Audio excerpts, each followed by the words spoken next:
Moving on to the domestic macroeconomy, we know that stock prices rise with earnings.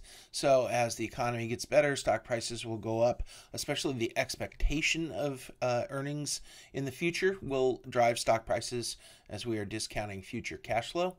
PE ratios, that's the price to the earnings. So we take the price in the market divided by the earnings or the expected earnings. If we look forward, they're normally in the range of 12 to 25, showing a return on your money of the price divided by the earnings is one way to do it. If you flip it upside down, a PE ratio of 12 would be $12 of price for every $1 of earnings. If you flip that upside down, there's $1 of earnings for every $12 of price, and that's about 8%. So you can see it upside down. It kind of gives you an idea of what kind of return you're expecting on your money. So the first step in forecasting is the performance of the broad market to assess the status of the economy as a whole.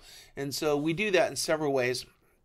One of the ways we can do it is historically, you can see that the S&P 500 index versus earnings per share is all over the place. And this is because of many factors, the explosion and bubbles that have happened, and then, of course, the crashes that move on. If we look at this, we can see that an earnings per share started at $18, or excuse me, 18 in 1982. We saw 1982 be the year we started the 401k market. Then all of a sudden, it ran up to 1987 and then collapsed in the recession of 91 to a 12 times earnings per share level.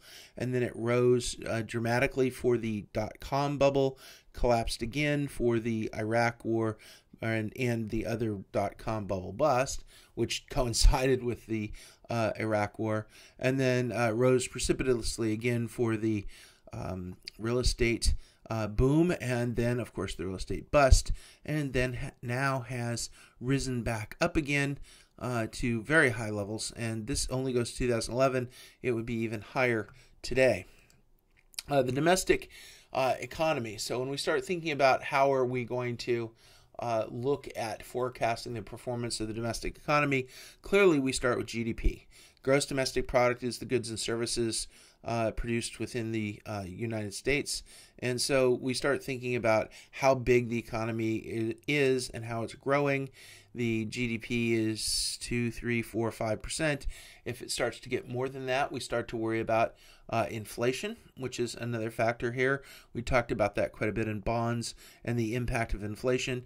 If we let inflation get out of hand, which has happened in many countries around the world in different situations, it can have devastating effects because the money that you have is worth less and less, which means your work is worth less and less, which really impacts people's lives quite a bit. The gross domestic product is somewhat inversely related to unemployment rates. If the economy is doing well, most people are employed that want to have work, which means we have an unemployment rate that's low. That is not 100% correlated, but you can kind of understand the causation there. If everyone is doing well and there's lots of growth in the economy, then unemployment rates would tend to be low. Interest rates are also an indicator. Interest rates can be leading or lagging indicators. I believe interest rates are especially with the Federal Reserve, are a leading indicator. You want to follow interest rates. As interest rates rise, what will be following that? Well, if you raise your car payment, your house payment, your credit card loans, and you raise the interest rate up, you're going to spend less money. So you can see as interest rates rise, the economy slows, and as interest rates fall, the economy gets better. The budget deficit is much less of an indicator for the macroeconomy. We've been running huge budget deficits in the United States for quite some time. It has no direct impact or correlation with the overall economy. Where it would have a significant impact is if all of a sudden all of the people that held our debt decided not to roll over that debt. So imagine the trillions of dollars that we have in short-term bonds, excuse me, they should technically be called short-term notes, out into the economy, all of a sudden, if they decided that they weren't going to roll them over again, that would be a problem. So if you imagine a two-year note, and when it comes due, you take your money and put it somewhere else. Well, we have to sell that 2-year note to someone because we don't have the money to give it to them without issuing a new note to take that money back in. Therefore, that would be a problem. And so unless the budget deficit or the borrowing that we have is a contentious issue for the markets, as long as they keep rolling it over, we don't have a problem. But the minute they don't want to roll it over again, we have a significant problem because we have to pay them the money that we owe them, or we default on it. And if we can't roll it over because there are no buyers, then we are in trouble. So what do we do to get more buyers? We raise the price. And of course, the price is the interest rate. So interest rates could spike dramatically, at which point we could have a serious crisis. However, that's unlikely, as we are the reserve currency of the world and pretty much the most stable country in the world. You would think that that isn't a problem. So the budget deficit is not a macroeconomic variable that you should be too worried about unless something really goes wrong.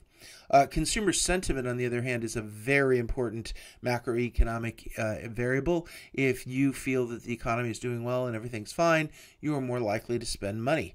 If you are not, you don't feel things are well, and that you could lose your job, or you could find prices better in the future, then you won't spend money. And if you don't spend money, then the economy, it's a self-fulfilling prophecy, the economy will slow down. So that's a kind of a quick overview of these particular domestic macroeconomic variables. There are clearly more. Let's talk a little bit about demand and supply and all the shocks that we're subject to.